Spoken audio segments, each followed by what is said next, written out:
اے ایمان والو انہیں اپنا دوست نہ بناؤ، اس لیے کہ یہودی اور عیسائی آپس میں ایک دوسرے کے دوست ہیں، اتنا بھی کافی تھا۔ لیکن اللہ تبارک و تعالیٰ نے معیار ہی بدل دیا اور اتنا بڑا حکم ارشاد فرمایا۔ اس آیہ مقدسہ نے ہر چیز کو اپنے دامن میں سمیٹ کے رکھ دیا۔ یہودی اور عیسائی کو اپنا دوست نہ بناؤ، اس لیے کہ وہ آپس میں ایک دوسرے کے دوست ہیں، تو بات اتنی بھی کافی تھی۔ لیکن فرمایا اللہ تعالیٰ نے وَمَن يَتَوَلَّهُم مِّنكُمْ، جو تم میں سے انہیں اپنا دوست بنائے گا۔ تمہیں منع کر دیا ہے، ہم نے روک دیا ہے کہ دوست بنانا، اور اگر وَمَن يَتَوَلَّهُم مِّنكُمْ، جو تم میں سے، وَمَن يَتَوَلَّهُم مِّنكُمْ، جو بھی تم میں سے انہیں اپنا دوست بنائے گا فَإِنَّهُ مِنْهُمْ، تو وہ انہی میں سے ہے۔ تمہیں بتا دیا ہے کہ دوست یہودی اور عیسائی کو کبھی دوست بنانا، اور اگر بناؤ گے تو پھر تم، اور پھر جو قرآن مجید نے بات اس آیہ مقدسہ کو جو ختم فرمایا تو فرمایا ان اللہ لا یہدی القوم الظالمین، بے شک اللہ ظالموں کی قوم کو ہدایت نہیں دیتا، ظلم کرنے والوں کے نصیب میں ہدایت نہیں ہوتی۔ وہ ظلم کرتے رہتے ہیں اور انہیں سمجھایا جائے تو مانتے بھی نہیں، اس لیے کہ ہدایت ان کا نصیب نہیں ہوتی۔ میرے بھائی، دنیا میں بد نصیب ہے وہ شخص جو غلطی کرتا ہے اور پھر مانتا بھی نہیں، اور دنیا میں کم ظرف ہیں وہ لوگ، کم ظرف جو اپنے ظالم ہونے کے باوجود ظلم پر وضاحتیں پیش کرتے ہیں، اپنی غلطیوں کا اعتراف کرنے کی بجائے ان پر دلیلیں دیتے ہیں، چھوٹے ظرف کے لوگ۔ اللہ تبارک و تعالیٰ نے فرمایا یہودی اور عیسائی کو کبھی دوست نہ بنانا۔ میرے بھائیوں، میرے بزرگوں، میرے دوستوں، ہمارا دین تعصب سے پاک ہے لیکن تسلب کا حامی ہے۔ تعصب کا مطلب یہ ہوتا ہے کہ کہنا مار دو دوسرے کو، برداشت ہی نہ کرو، اور تسلب کا مطلب یہ ہوتا ہے کہ اپنے دین میں پختہ ہو جاؤ، اپنے دین میں پکے ہو جاؤ۔ اب ہم نا ہر روز نماز کی نیت باندھتے ہیں، اللہ اکبر، سورۃ فاتحہ پڑھتے ہیں، اہدنا الصراط المستقیم صراط الذین انعمت علیہم، اتنی بھی بات بڑی تھی، کافی تھی۔ اے اللہ ہمیں صراط مستقیم پہ چلا اور ان لوگوں کے رستوں پہ چلانا جن پر تو نے انعام کیا، بڑی بات تھی، مثبت بات ہو گئی، منفی بات کی ضرورت نہ تھی۔ لیکن اللہ تبارک و تعالیٰ نے فرمایا کہ جہاں تم مجھ سے یہ دعا مانگو نا کہ صراط الذین انعمت علیہم، یا اللہ ان لوگوں کے رستوں پہ چلا جن پر تو نے انعام کیا، انبیاء، صلحاء، اتقیاء، صوفیاء، اولیاء، جہاں یہ دعا مانگنی ہے نا، ساتھ ایک اور بات بھی تم نے کرنی ہے۔ وہ کیا ہے؟ غیر المغضوب علیہم ولا الضالین، اے اللہ ان سے ہمیں بچا جن پر تیرا غضب ہوا، ان کے رستے پہ نہ چلانا جن پہ تیرا غضب ہوا اور جو گمراہ ہو گئے۔ اب دو باتیں سمجھ میں آئیں کہ مومن کو اپنے عقیدے سے پیار کرنا ہے اور کافر کے عقیدے سے اظہار بیزاری کرنا ہے، ان کے نظریے سے، ان کے عقیدے سے نفرت کرنی ہے۔ کافر کے عقیدے اور نظریے سے، اس کا کیا مطلب ہے؟ تسلب کا مطلب ہوتا ہے اپنے دین میں پکا ہونا۔ دو تین جملوں میں بات سمجھاتا ہوں، اگر آپ کی سمجھ میں آئی تو بڑا بہتر ہوگا۔ دو تین جملوں میں تسلب، پکا ہونا، اس کا کیا مطلب ہے؟ اس کا مطلب یہ ہے کہ اپنی آنکھوں پر جو تم نے اینک لگانی ہے وہ دین کی اینک لگانی ہے، جو چیز بھی دیکھنی ہے وہ دین کی آنکھ سے دیکھنی ہے، جو کچھ بھی تم نے چاہنا ہے، بڑی بات کر رہا ہوں اگر آپ سمجھے تو، جو بھی تم نے دیکھنا ہے دین کی اینک سے دیکھنا ہے، جو تم نے چاہنا ہے وہ دین کے دل کے ساتھ چاہنا ہے، اور جو تم نے سوچنا ہے وہ دین کے دماغ کے ساتھ سوچنا ہے۔ اس کا ترجمہ اقبال نے کیا، کہنے لگے قوم مذہب سے ہے، مذہب جو نہیں، قوم کس سے ہے؟ قوم مذہب سے ہے، مذہب جو نہیں۔ اور فاضل بریلوی کہتے ہیں دہن میں زبان تمہارے لیے اور بدن میں ہے جان تمہارے لیے، ہم آئے یہاں تمہارے لیے تو اٹھیں بھی وہاں تمہارے لیے۔ اپنی ہر چیز، ہر نقطہ نظر میں پہلے دین، اس کے بعد کوئی اور۔ کافر کے عقیدے سے ہمارے زمانے میں نا فلسفی، منطقی، ادیب، شاعر، ملنگ، تلنگ، یہ بڑی جماعتیں، کھچڑی ہے، کھچڑی۔ اب وہ کھچڑی ایک نیا درس دیتی ہے۔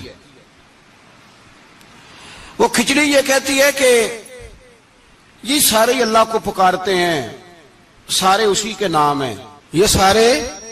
ہمارے ایک سابق وزیر اعظم نے بھی کہا تھا، ایک نوجوان کی عادت دی ہے گھسی پٹی جماعت نے، وہ بھی یہی کہتے ہیں، ہولی پہ بھی چلے جاؤ، دیوالی پہ بھی چلے جاؤ، ہندوؤں کے مندر میں بھی چلے جاؤ، وہ کہتے ہیں سارے اسی کے نام ہے، جو بت کو پکار رہا ہے وہ بھی اسی کو ہی پکار رہا ہے، معاذ اللہ۔ جو رام رام کہہ رہا ہے وہ بھی بات اصل وہی ہے۔ وہ بیوقوف ہو، اگر بت کو پکارنے والا بھی کسی نہ کسی رنگ میں اللہ کو ہی پکار رہا تھا معاذ اللہ، تو پھر نبی پاک صلی اللہ علیہ وسلم کو کیا ضرورت تھی بتوں کا مقابلہ کرنے کی؟ تم نے تو سارا دین ہی مشکوک کر دیا،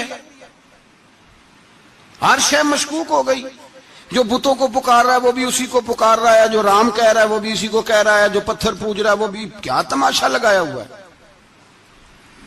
اللہ تبارک و تعالیٰ تو اتنا غیور ہے، وہ کہتا ہے ان اللہ لا یغفر ان یشرک بہ ویغفر ما دون ذلک لمن یشاء، میں ہر چیز بخش دوں گا، میرے ساتھ کسی کو شریک نہ بنانا، میں اس کی معافی نہیں دوں گا۔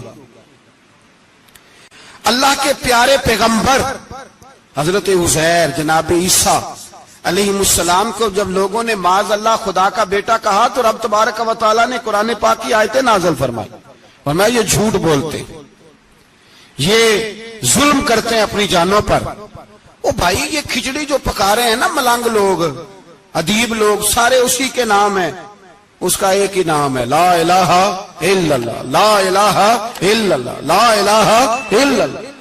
اس کے سوا کوئی بھی معبود ہو ہی نہیں سکتا، سوال ہی نہیں۔ او خدا کے بندے، یہ فلسفہ، اور پھر ہم سیانے بڑے ہیں، ہمارے دلوں میں رحمت بڑی ہے، نرمی بڑی ہے، کافر کے حق میں، مشرک کے حق میں، سارے جی اسی کو پکارتے ہیں۔ تو زیادہ مہربانی کرنے والا ہے یا نبی پاک زیادہ رحمت للعالمین ہے؟ حضور نے تو فرمایا بت کے پجاری سے جہاد ہوگا تلوار کے ساتھ، پنڈت اور جوگی کاٹے جائیں گے تلوار کے ساتھ۔ جو اللہ تبارک و تعالیٰ کی توحید میں کسی کو شریک کرے گا مسلمان اس کے خلاف اٹھیں گے۔ تو کہہ رہا سارے یہ ایک ہیں، تسلب نہیں، دین کی پختگی نہیں۔ ہمارے ہاں لوگ مسئلہ پوچھتے ہیں، پاکستان میں جو عیسائی رہتے ہیں نا وہ غریب ہیں، پاکستان میں جو عیسائی رہتے ہیں نا وہ، اور جو امریکہ میں رہتے ہیں، پاکستان کے اندر جو لوگ ہیں نا وہ مسئلہ پوچھتے ہیں، کہتے ہیں جی عیسائیوں کے ساتھ کھانا پینا جائز ہے۔ میں نے کہا امریکہ میں جب رہتے ہو تب کیوں نہیں پوچھتے؟ یہاں تم مسئلہ پوچھتے ہو، پوچھتے ہیں نا لوگ عیسائیوں کے ساتھ کھانا پینا جائز ہے کہ نہ جائز ہے، اور وہاں جب تمہیں ضرورت ہوتی ہے پاسپورٹ کی تو عیسائی بی بی سے نکاح کر لیتے ہو۔ اور پوچھو نا اپنے ملک کے سیاستدانوں سے، پوچھو ان سے کہ تمہارے بچے جو جا کے وہاں روٹیاں کھاتے ہیں تو کون سے ہوٹل ہیں جہاں بالکل جائز تمہارے لیے علیحدہ سے پکتا ہے؟ وہ جو تم نے وہاں رشتہ داریاں کی ہوئی ہیں، تمہارے بچے وہاں رہ رہے ہیں تو وہاں مسئلے نہیں یاد؟ اگر ایک غریب نالی صاف کرنے والا عیسائی آئے تو اس کے بارے میں فتویٰ ہے کہ اس کے ساتھ روٹی نہیں کھانی، اور ٹرمپ آ جائے تو پھر کوئی مولوی مسئلہ نہیں پوچھتا کہ اس کے ساتھ کھانا جائز ہے کہ ناجائز ہے۔ ہمارا وہ جو کفر کے معاملے میں اظہار بیزاری تھا، نفرت کافر کے عقیدے سے، ہم کبھی نہیں کہتے کہ عیسائیوں کے مندروں کو آگ لگا دو۔ کبھی جلوس لے کے گئے ہیں کہ مندر گرانا ہے؟ بولے ان کا گرجا کبھی گرایا ہے؟ ہندو کا مندر مرزئی کی عبادت گاہ اقلیت قرار دے دیا، ٹھیک ہے، جہاں عیسائی علیحدہ سے اپنا کام کر رہے ہیں تم بھی کرو، لیکن ہم ان کے عقیدے کے کبھی بھی حامی نہیں ہو سکتے۔ اگر کہیں کہ عیسائی بھی صحیح کہہ رہا ہے، حضرت مریم کو اللہ کی بیوی کہہ رہا ہے، جناب عیسیٰ کو اللہ کا بیٹا کہہ رہا ہے، اور تو کوئی سارے اسی کے نام ہیں، تو یہ بات تیری درست، اس لیے کہ ہم تو روز کہتے ہیں قل هو اللہ احد اللہ الصمد لم یلد ولم یولد، نہ کسی کا باپ ہے نہ کسی کا بیٹا ہے، ولم یکن لہ کفوا احد، اس کا تو کوئی ہمساری نہیں، اس جیسا دوسرا کوئی ہے ہی نہیں۔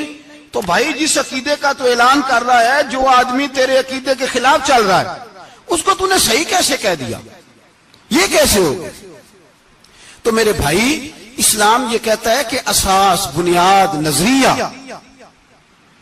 تو اپنے نظریے پہ ناز کرے گا، دوسرے کے نظریے سے اظہار بیزاری کرے گا۔ اور بھائی جاگو اور بس کر دو، جاگ جاؤ۔ اساس، بنیاد، نظریہ اصل ہے، اور اصل پر سمجھوتا ہو سکتا ہو ہی نہیں سکتا۔ بخاری شریف میں ایک حدیث ہے، بات مضبوط کرنے کے لیے عرض کرتا ہوں۔ حضرت یحییٰ ایک تابعی بزرگ ہیں، وہ کہتے ہیں حضرت عبداللہ ابن عمر رضی اللہ تعالیٰ عنہ میرے پاس آئے تو میں نے ان سے کہا حضور ہمارے محلے میں ایک جماعت رہتی ہے مسلمانوں کی، وہ نمازیں بھی پڑھتے ہیں، روزے بھی رکھتے ہیں، زکوٰۃ بھی دیتے ہیں، حج بھی کرتے ہیں، بس تقدیر کو نہیں مانتے، صرف ایک چیز کے انکاری ہیں، تقدیر کے۔ تو کیا حکم ہے؟ تو آپ فرمانے لگے ان سے کہہ دو کہ ہمارا تمہارا کوئی تعلق نہیں، ان سے کہہ دو ہمارا تمہارا کوئی رشتہ نہیں، ہمارا تمہارا کوئی کسی قسم کا رابطہ۔ اور فرمایا ان کو بتا دینا کہ رسول پاک کے صحابی نے فتویٰ دیا ہے جتنی مرضی نمازیں پڑھو، جتنے مرضی روزے رکھو، اور احد پہاڑ کے برابر اگر تمہارا دل کرے تو صدقے کرو، پر تمہارا کوئی عمل اللہ کی بارگاہ میں قبول نہیں جب تک تمہارا عقیدہ صحیح نہیں، جب تک تمہارا نظریہ ٹھیک نہیں، اتنی دیر تک کوئی عمل اللہ کی بارگاہ میں تمہارا قابل قبول نہیں۔ اساس پر، بنیاد پر کوئی سمجھوتا ہو سکتا، بنیادوں پر سمجھوتے نہیں ہوتے بھائی۔ اور ایک ہوتا ہے گناہگار، ایک ہوتا ہے غدار۔ گناہگار اور غدار میں بڑا فرق ہوتا ہے۔ ایک آدمی شراب پیتا ہے، کسی نے اس کو منع کیا تو اس نے کہا یار میری غلطی ہے، آئندہ نہیں پیوں گا، وہ گناہگار ہے۔ ایک نے کہا نہیں پینی چاہیے، وہ کافر ہے۔ ایک نماز نہیں پڑھتا، اس کو کہا پڑھ، بہانے لگاتا ہے کپڑے نہیں صحیح، رمضان سے شروع کروں گا، کوشش ہے بس، وہ گناہگار ہے۔ ایک کہتا ہے نماز پڑھنی نہیں چاہیے، وہ کافر ہے۔ ایک کے جیب میں پیسے تھے، حج کرنے نہیں گیا، بہت بڑا گناہ کیا۔ ایک کہتا ہے حج کرنا ہی نہیں چاہیے، وہ کافر ہو گیا۔ او بھائی گناہگار اور ہوتا ہے غدار، دونوں میں فرق ہے۔ اب تو غداریاں ہو رہی ہیں، سرے عام حملے ہو رہے ہیں، حکومتوں پر پریشر ہے۔ یورپ ایک منٹ سے پہلے مرزئی کو ویزا دیتا ہے، قادیانی کو ویزا دیتا ہے۔ یہ سپر کافر ہیں قادیانی اور مرزئی، اور بڑی ذمہ داری سے کہہ رہا ہوں، یہ کل بھی کافر تھے، آج بھی، کل بھی کافر تھے اور آج بھی، اور قیامت تک۔ اور اگلی بات سن لو، من شکا فی کفر ہی فقد کفر، جو ان کے کفر میں شک کرے وہ بھی کافر ہے۔ سن لو یہ فتویٰ دے دینا بے شک جس کو مرضی۔ من شکا فی کفر ہی فقد کفر، جس بندے نے مرزئی کے، قادیانی کے کافر ہونے میں شک کیا، وہ بندہ بھی پکا کافر ہے، پیٹا کافر ہے، جس نے ان کے کافر ہونے میں۔ جڑے آکر سانو پتہ ہی نہیں لگا اسی کی کر بیٹھے، ان کے لیے کوئی قانون نہیں۔ وہ جس نے کہا ہے نا مرزئی اس کا قانون بدلنا ہے، اس کو ایک پرچی تیری میری بھی شامل ہے۔ ایسے نہ کہنا کہ وہ بڑے بے ایمان نکلے، کافر نکلے، تو نے بھی ٹھپا لگایا ہے، تو ساتھ ہے، تو شامل ہے۔ جب قومی اسمبلی میں یہ قرارداد پیش ہو رہی تھی تو ان کو ووٹ دینے والے ان کے گناہ میں شریک تھے، مجرم تھے، ساتھ شامل تھے، ان کو معافی نہیں ملے گی، ان کو لمبی توبہ کرنی پڑے گی اللہ کی بارگاہ میں، انہیں آنسو بہانے پڑیں گے ان کو ٹھپے لگانے کی وجہ سے۔ بچ نہ جایا کرو کہ حکمران برے ہیں تو ہم بڑے نیک پرہیزگار ہیں. چھپے لگانے والے ساتھ شریک ہے جرم. کہتے پتہ ہی نہیں چلا. کیسے پتہ نہیں چلا؟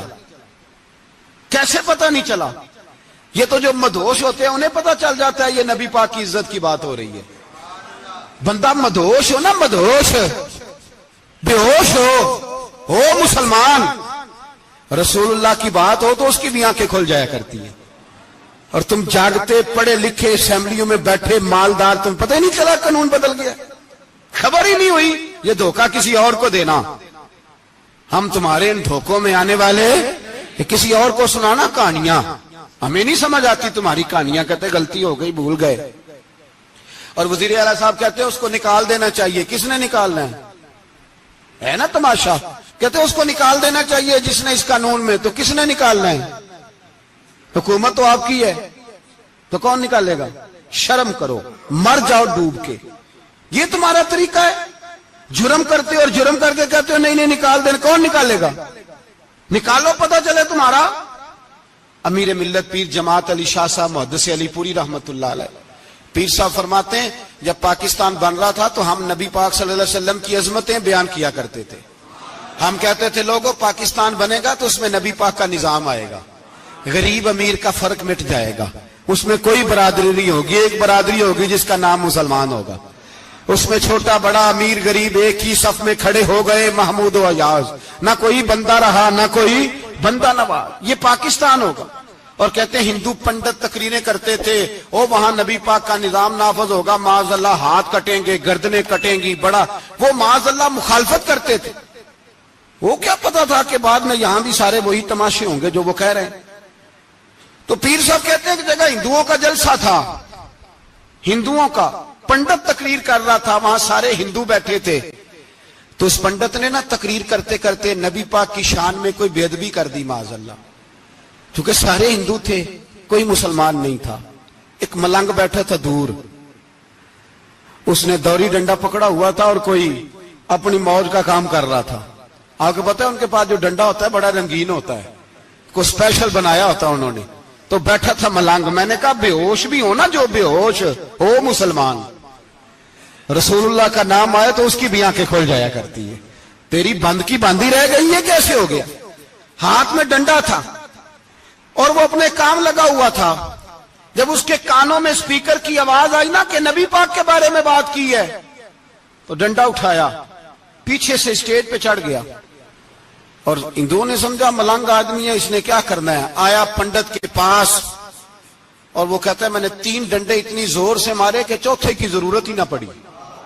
اتنی زور سے 3 ڈنڈے سر پہ مارے کہ چوتھے کی ضرورت ہے اس کی پھر آواز ہی نکلی. مر گیا وہ. مجھے پکڑا جیل میں پھینک دیا. امیر ملت پیر جماعت علی شاہ صاحب کہتے ہیں میں امرتسر کی جیل میں ملنے گیا اور میں نے اس کے سامنے کھڑے ہو کے کہا، میں نے کہا بے لیا، نہ تو نماز پڑھے، نہ تو روزہ رکھے، نہ تو مسجد آئے، نہ تو کوئی اور کام کرے، اور اتنا بڑا تو نے کام کیا، گستاخ مار دیا. تو پیر صاحب کہتے ہیں وہ ملنگ اپنے پیروں پہ اٹھ کے کھڑا ہو گیا اور اس کی آنکھوں میں آنسو تھے اور میری طرف دیکھ کے کہنے لگا پیر جی میں لمیاں گلاں تے نہیں آندیاں، میں انپڑھا چوکھا تے نے مینوں پتا گناہگار ہاں، بڑا گناہگار ہاں، بڑا گناہگار ہاں، بڑا گناہگار، بڑا گناہگار ہاں، پر قسم اللہ دی عزت دی میں گناہگار ہاں پر اپنے نبی دا غدار نہیں. گناہگار ہاں پر رسول اللہ دا غدار کوئی بات نہیں. اگر کوتاہیاں کرتا ہوں تو یہ تو نہیں نہ ہو سکتا کہ اونچی اور سچی سرکار کی کو میرے سامنے بے ادبی کر کے چلا جائے. یہ تینوں پتہ ہی نہیں لگا، تو کہتا خبر ہی نہیں ہوئی، کب ہو گیا پتہ ہی نہیں تھا. وضاحتیں دیتا پھرتا ہے. اور کچھ مولوی ملا جو دھبا ہے دین کے نام پہ وہ وضاحتیں دیتے پھرتے ہیں، کہتے ہیں مناظرے کر لو، شرم کرو. دین کے نام پر ووٹ مانگ کے اسمبلیوں میں جاتے ہو اور وہاں جا کے ان بھائی مانوں کی گودوں میں بیٹھ جاتے ہو، تمہیں حیا نہیں آتی. اور نبی پاک کی بات ہے تو پھر بھی تمہاری غیرت جوش نہیں مارتی، پھر بھی دلیلیں دیتے پھرتے ہو. میرے رسول پاک علیہ الصلوۃ والسلام کے غلاموں یاد رکھو، دین میں تسلط پیدا کرو، مضبوطی. کل لوگ مسئلے پوچھا کرتے تھے کہ صحابی کا اہل بیت کا بے ادب ہے تو اس کے جنازے پہ جائیں کہ نہ جائیں. اب نہیں لوگ پوچھتے، اب ہمارے دلوں میں فتوے زیادہ آ گئے ہیں، مرضی کرتے پھرتے ہیں. ہمارا بچہ کسی بد مذہب کی مسجد میں جاتا ہے ہم کہتے ہیں نہیں ویسے ہی جاتا ہے. تجھ سے پوچھا جائے گا، اس دن پتا چلے گا. جس دن تم مرے گا تو تیرے لیے دعا بھی نہیں کرے گا، تیری قبر پہ بھی نہیں جائے گا. تجھے پتا چلے گا اس دن کہ ویسے ہی جاتا ہے کہ ایسے جاتا ہے. کوئی پابندی نہیں، کوئی تسلط بھی نہیں، عقیدے میں ایمان میں کوئی پختگی نہیں. ہمیں خیال ہی نہیں کہ کدھر جا رہی ہیں اولادیں، سوچتے ہی نہیں. ہم خیال ہونا چاہیے، سمجھ ہونی چاہیے. میرے رسول پاک علیہ الصلوۃ والسلام کے صحابہ میں تسلط تھا، تسلط. سگی اماں بھی اگر بے ایمان ہوتی تھی تو صحابہ قریب نہیں آنے دیتے تھے. حضرت اسماء بنت ابی بکر صدیق، ان کی ماں مشرکہ تھی. جناب صدیق اکبر کی ایک زوجہ حضرت ابو بکر نے طلاق دے دی. کچھ عرصے کے بعد وہ اپنی بیٹی کو ملنے آئی، ماں بیٹی سے ملنے آئی تو حضرت اسماء بنت ابو بکر کو پیغام بھیجا، کہا بیٹے میں تجھے ملنا چاہتی ہوں. تو کہا اماں ذرا ٹھہر جا، پہلے میں اپنے نبی سے پوچھ لوں. پہلے اپنے ماں بعد میں ہے، نبی پہلے ہے. پہلے حضرت اسماء حضور کی بارگاہ میں گئی، یا رسول اللہ میری اماں ملنا چاہتی ہے. اور مشرکہ ہے، حکم کیا ہے؟ فرمایا تو ماں کی حیثیت سے مل سکتی ہے. انہوں نے تو سگے ماں باپ سے ناطے توڑ لیے، سگے رشتہ داروں سے، اور تو ان سے دوستیاں ختم نہیں کر سکتا، تیرا تعلق بھی نہیں. نہیں، سارے اسی کو پکارتے ہیں، سارے ایک ہی ہیں. یہ تماشے کسی اور کو دکھانا، یہاں رسول اللہ کے غلام بستے ہیں. ہمارا عقیدہ بڑا پختہ ہے، بڑا پختہ، بڑے پختہ نظریات کے لوگ اللہ نے اس دھرتی کو عطا فرمائے. اس زمین نے بڑے کامل مومن پیدا کیے. بھائی یاد رکھو، رسول پاک علیہ الصلوۃ والسلام کے غلاموں میں اپنے دین کے لیے تسلط تھا، پختگی تھی، کفر سے بیزار رہتے تھے. اگر سب کو ایک میں ایک ہی کرنا تھا تو پھر اتنی لمبی چوڑی جدوجہد، امیر حمزہ کا کلیجہ نکل گیا، کان کٹ گئے، سب کچھ ہو گیا، اور آج تم ان شہیدوں کی لاشوں پہ کھڑے ہو کے کہتے ہو کہ یہ تو ایسے ہی کٹ گئے. مذاق ہے یہ؟ کوئی مذاق ہے؟ اصل بات بتاؤں آپ کو کیا ہے؟ دین مفت میں ملا ہے، اور جو شے مفت مل جاتی ہے اس کی قدر نہیں ہوتی. قدر دین نبی دا ایک ہی جانن دنیا دار کمینے، دین نبی دا جانن والے سونگے وچ مدینے. تجھے کیا پتا، تجھے کیا خبر اس دین کی؟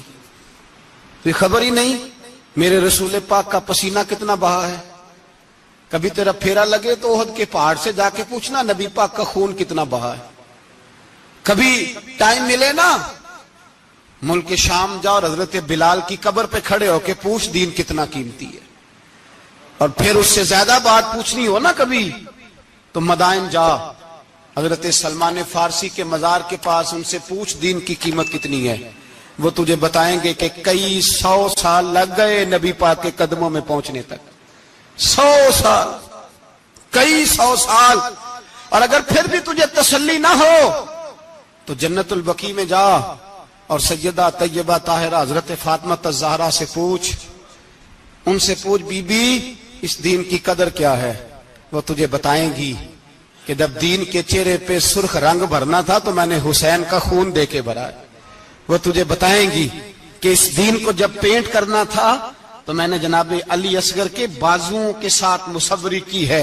اس کو آسان سمجھ رکھا ہے لوگوں نے، آسان سمجھ رکھا ہے. کہا تم کٹ گئے. اور آج اٹھنے والا صوفی اور درویش کہتا ہے سارے ایک ہی ہیں، سارے اسی کو مانتے ہیں. جس سیاستدان کا دل کرتا ہے وہ جا کے مندروں میں پوجا کر آتا ہے، جس کا دل کرتا ہے وہ جا کے ہندوؤں کی ہولی اور دیوالی میں شریک ہو جاتا ہے. سب ایک ہی ہیں. اگر ایک ہی تھے تو حسین کا علی اصغر کیوں شہید ہوا؟ اگر سب ایک ہی تھے تو جناب علی اکبر کیوں شہید ہوئے؟ سارے ایک ہی تھے تو پھر ٹھیک ہے، مست رہنا چاہیے تھا. یہ مذاق ہے اتنی قربانیاں؟ شرم ہی نہیں آتی بات کرتے ہوئے؟ جاگو اور اپنے دین کو سمجھو. میرے رسول پاک علیہ الصلوۃ والسلام نے جو دین دیا اس میں تسلب ہے، تسلب، کفر سے بیزاری. کتنی بیزاری؟ حضرت ام حبیبہ رضی اللہ تعالیٰ عنہ ام المومنین ہے، یہ ہماری اماں ہیں. ام، ماؤں کے نام تو بچوں کو آنے چاہیے نا. یہ مومنوں کی ماں ہیں، ابو سفیان کی بیٹی ہیں. حضرت ابو سفیان رضی اللہ تعالیٰ عنہ کی بیٹی نبی پاک کی زوجہ ہیں. جناب امیر معاویہ رضی اللہ تعالیٰ عنہ کی سگی بہن حضور کی زوجہ تھی. بہت بڑے امیر باپ کی بیٹی تھی. مدینے جب آئیں تو نبی پاک کے گھر میں غربت دیکھی. آزمائش دیکھی، کئی کئی دنوں کے فقر اختیاری کے جلوے دیکھے۔ ابو سفیان ایک مذاکرات کے سلسلے میں مدینے آئے اور کہتے ہیں میں نے سوچا سیدھا اپنی بیٹی کے گھر جاتا ہوں، تو کہتے ہیں میں حضرت ام حبیبہ کے صحن میں داخل ہوا تو چارپائی پہ بستر بچھا ہوا تھا، اور ام حبیبہ ایک سائیڈ پہ بیٹھ کر تو سوئی دھاگے کے ساتھ کوئی کام کر رہی تھی۔ ابو سفیان کہتے ہیں میری بیٹی کی نظر پڑی تو حبیبہ جلدی سے اٹھی، اٹھ کے بستر جو چارپائی پہ بچھا ہوا تھا وہ بستر اٹھایا، لپیٹا، اندر لے گئی۔ بعد میں باہر آئیں تو میں نے بیٹی کے سر پہ ہاتھ رکھا، میں نے کہا بیٹی میں سمجھ گیا ہوں، بستر پہ میری نظر پڑی ہے، لگتا ہے کئی سال پرانا ہے، پیوند بھی لگے ہوئے ہیں، تو اس لیے اندر رکھا ہی ہے کہ پرانے بستر پہ باپ کو بٹھاؤں گی، اس لیے رکھا ہی ہے۔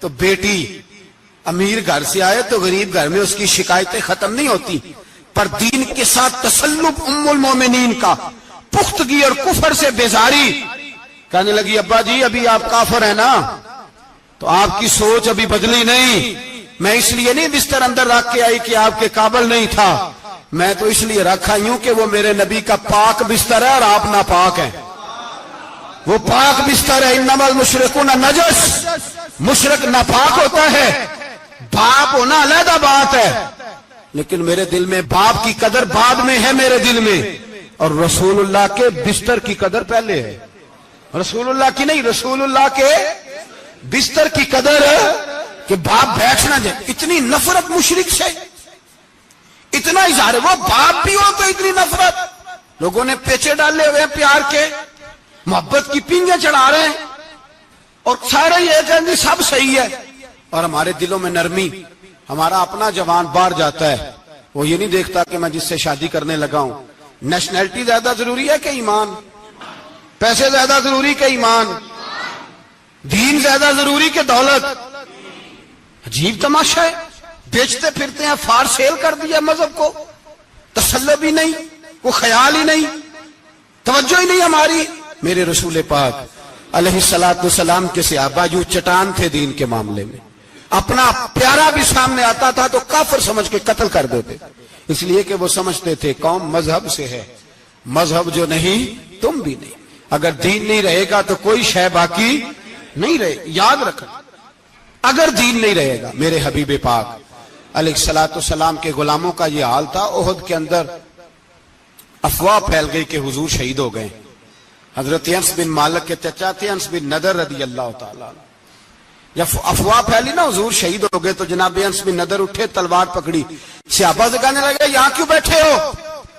کہا حضور شہید ہو گئے، ہم کیا کریں؟ فرمایا حضور شہید ہو گئے تو ہم زندہ رہ کے کیا کریں گے؟ یہاں کیوں بیٹھے ہو؟ ہمارا جینا بھی مصطفیٰ کے لیے، مرنا بھی مصطفیٰ کے لیے، اگر حضور علیہ الصلوۃ والسلام وصال کر گئے تو اٹھو، ان بے ایمانوں سے لڑتے ہیں جنہوں نے مصطفیٰ کو شہید کیا ہے، اٹھو۔ حضرت انس بن نضر میدان میں نکلے، اس طرح لڑے کہ صحابہ کہتے ہیں نہ زخموں کی پرواہ، تیر برستے رہے پرواہ کوئی نہیں، تلواریں چلتی رہی پرواہ کوئی نہیں، ان کے وجود پر نیزوں کے زخم آتے رہے پرواہ کوئی نہیں۔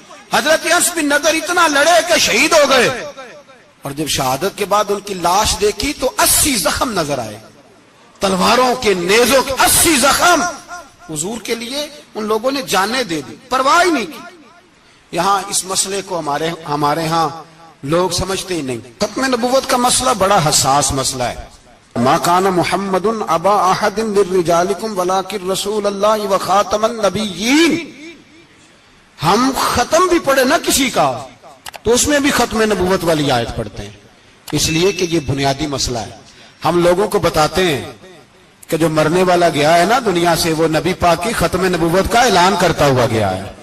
ہم لوگوں کو یہ بات بتلاتے ہیں، میرے حبیب پاک علیہ الصلوۃ والسلام کی 150 کے قریب حدیثیں ہیں کہ میں آخری نبی ہوں، میرے بعد کوئی نبی نہیں ہے۔ 150 کے قریب حدیثوں میں حضور نے ارشاد فرمایا، جگہ جگہ محبوب پاک نے وضاحت فرمائی کہ میں آخری نبی ہوں، میرے بعد کوئی نبی ہو سکتا، وضاحت۔ اور ہمارے علماء نے لکھا ہے جو دعویٰ کرے کہ میں نبی ہوں، اور جس بندے نے اس سے یہ کہا کہ چل کوئی دلیل دکھا، وہ بھی کافر ہو گیا، وہ بھی کافر۔ کیوں تو نے یہ سوال کیا؟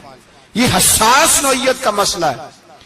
میرے رسول پاک علیہ السلام کے غلاموں نے ایک پیغام دیا ہے ہمیں، اس پیغام کو یاد رکھنا۔ حضرت سعد بن ربیع رضی اللہ تعالیٰ عنہ کو احد کے میدان میں اتنے زخم لگے کہ اٹھا نہیں جاتا تھا۔ نبی پاک صلی اللہ علیہ وسلم نے فرمایا جاؤ کو میرے سعد بن ربیع کا پتہ کرو وہ کہاں ہے۔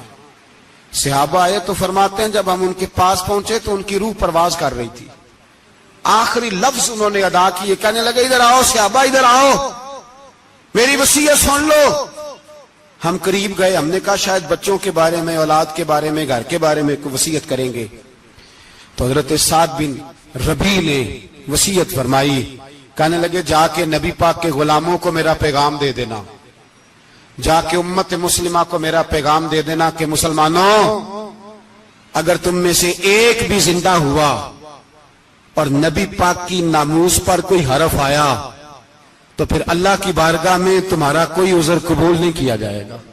یہ میدان احد میں سر سے لے کر پاؤں تک زخم لگے ہوئے ایک صحابی کا پیغام ہے امت مسلمہ کے نام۔ حضرت سعد بن ربیع رضی اللہ تعالیٰ عنہ فرمانے لگے میں مرتے وقت مسلمانوں کو پیغام دے کے جا رہا ہوں کہ اگر حضور کی عزت پر، ناموس پر، نبی پاک صلی اللہ علیہ وسلم کی ذات پر ذرا سا بھی حرف آیا اور مسلمان زندہ ہوئے، اور پھر اگر وہ سمجھیں کہ ہمیں اللہ کی بارگاہ سے معافی مل جائے گی تو یاد رکھنا رب ہر بات معاف کرے گا، اس بات میں تمہیں اللہ معافی، اس میں تمہیں یہ پیغام دیا سعد بن ربیع نے، اور امت کو سمجھایا کہ ہر بات میں کمپرومائز کر لینا، رسول اللہ کی ذات کے بارے میں کمپرومائز نہ کرنا۔ جب سے مرزائیوں کو ان سپر کافروں کو اقلیت قرار دیا گیا ہے، اس کے بعد کسی مرزائی کی عبادت گاہ جلائی ہے مسلمانوں نے؟ بولے کبھی کسی مرزائی کے ساتھ مسلمانوں نے کوئی ظلم کیا ہے بعد میں؟ ٹھیک ہے اپنی عبادت کر رہے ہیں جس طرح بھی کر رہے ہیں، باقی اقلیتیں بھی رہیں۔ کبھی دوبارہ علماء نے یہ تحریک چلائی ہے کہ انہیں پاکستان سے نکالو، یہ کیوں بستے ہیں یہاں؟ اقلیت ہے تو رہنے دو، جو بے ایمان ہے کافر ہے اسے گھسیٹ کے دین میں کیوں لاتے ہو جب وہ آنا نہیں چاہ رہا؟ انہوں نے اس کانے بے ایمان کو نبی مانا ہوا ہے، وہ اس کو پیغمبر مانتے ہیں، کبھی ذلی نبی مانتے ہیں، کبھی بروزی نبی مانتے ہیں، پوری دنیا میں نیٹ ورک بنایا ہوا ہے، ہر جگہ ڈنڈورا پیٹتے پھرتے ہیں۔ وہ کہتے ہیں خاتم النبیین کا معنی یہ ہے کہ نبی پاک تو مہرے لگانے آئے ہیں، بڑے نبی آ سکتے ہیں۔ ان کا عقیدہ یہ ہے کہ مرزا مستقل نبی نہیں تھا، وہ حضور کا سایہ بن کے آیا تھا۔ وہ معاذ اللہ جس نبی کا اللہ پاک نے ظاہری حیات میں سایہ نہیں بنایا، یہ کانا سایہ بنے گا نبی پاک کا؟ اس بے ایمان کو وہ اپنا پیشوا مانتے ہیں۔ چلو چھوڑو، جو کافر کو اپنا پیشوا مانے وہ بندہ صحیح ہوتا ہے، چلو نبی نہ بھی مانے پیشوا مانے وہ صحیح ہوتا ہے۔ اتنے پکے بے ایمانوں اور کافروں کو تم لوگوں نے گنجائش دینے کے لیے صرف مغربی یہ جو بنانا چاہتے ہیں نا، یہ اپنے اوپر سے لیبل اتارنا چاہتے ہیں کہ نہیں جی نہیں ہم تو سب کو لے کے، وہ تو کئی دفعہ کہہ چکے ہیں جی سارے اسی کو پکارتے ہیں۔ نہ سارے اسی کو نہیں پکارتے، اس کو اگر صحیح پکارتے ہیں تو مسلمان پکارتے ہیں، باقی اس کو صحیح پکارتے کہ جھوٹ بولتے ہیں، ملاوٹ کرتے ہیں، شرک کرتے ہیں، کفر کرتے ہیں، اور اللہ کی بارگاہ میں کفر و شرک کی کوئی معافی۔ یہ دنیا کو بتانا چاہتے ہیں نہیں جی نہیں ہم بڑے نرم ہیں، ہم بڑے ایسے ہیں، ہم کوئی نرم نہیں، کوئی نرم نہیں، ہم نرم ہیں رحماء بینہم۔ لیکن اگر عقیدوں کو چھیڑو گے، رسول اللہ کی عزت اور ناموس اور ختم نبوت کو چھیڑو گے تو اقبال کہتے ہیں ہم بڑے نرم ہیں، اتنے نرم ہیں جیسے ریشم ہوتا ہے، ہو ہلکا ہے یاراں تو بریشم کی طرح نرم، اور رزم حق کو باطل ہو تو فولاد ہے مومن۔ پھر ہم نرم نہیں، پھر ہمارے اندر بڑی سختی ہے، بڑی سختی۔ حضرت ابو بکر صدیق سب سے زیادہ نرم تھے، پر ختم نبوت کا معاملہ آیا تو سب سے زیادہ سخت حضرت ابو بکر صدیق ثابت ہوئے، سب سے زیادہ۔ ہم بڑے سخت ہیں، بڑے سخت۔ چیک نہ کیا کرو مسلمانوں کے ایمان کو، ٹٹولا نہ کرو۔ میری آپ سے بھی اپیل ہے کہ ایسے ہی کو بندہ اگر آپ کے گھر آ جائے نا اور آ کے کہے میں فلاں صاحب ہوں، تو روب میں نہ آیا کرو، اس سے پہلے پوچھا کرو یوں تو سید بھی ہو، مرزا بھی ہو، افغان بھی ہو، تم سبھی کچھ ہو، بتاؤ کہ مسلمان بھی ہو۔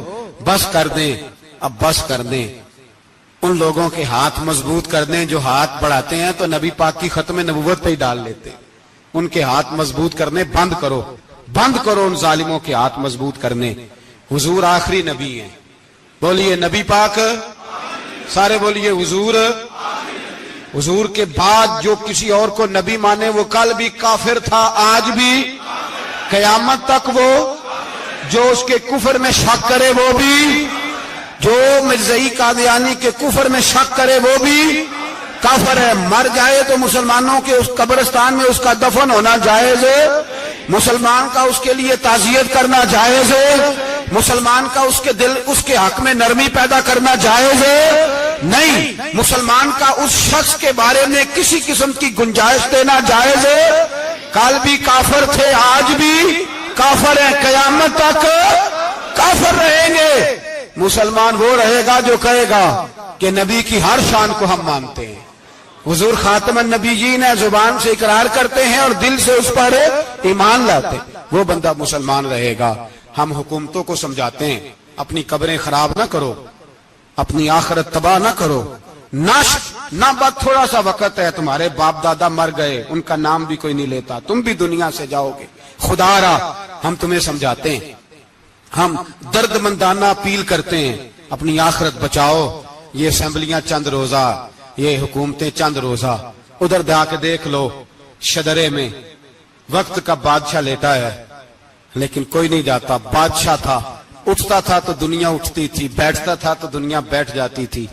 آج ہمارے بہت سارے نوجوانوں کو پتہ نہیں کہ اس کسی بادشاہ کی قبر بھی ہے، بہت بڑا مقبرہ بنا، بڑی سیرگاہ بنی ہے، پر کوئی جاتا نہیں۔ چند قدم راوی کراس کر کے دیکھ لو، داتا علی اجمیری لیٹے ہوئے، ایک دن کے لیے بھی چھوٹی سی اسمبلی کے ممبر بھی نہیں بنے۔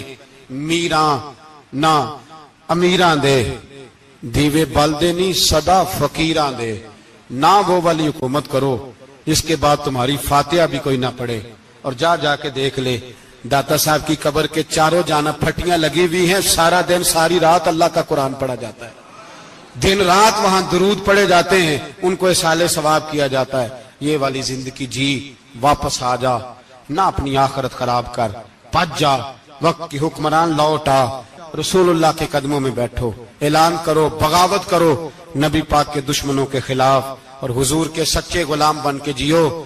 اگر سچے غلام بنو گے تو حضرت عمر بن عبدالعزیز کی طرح تمہارے تذکرے ممبروں پہ رہیں گے، اور اگر غداری کرو گے، غداری، تو یزید کی طرح تمہاری اپنی اولادیں بھی تمہارا نام نہیں لیں گی، اپنی اولادیں بھی تمہارے تذکرے چھوڑ جائیں گی۔ یاد رکھنا اللہ کی لاٹھی بڑی بے آواز ہے، کل من علیہ فان، فنا کر دیتا ہے ہر چیز کو۔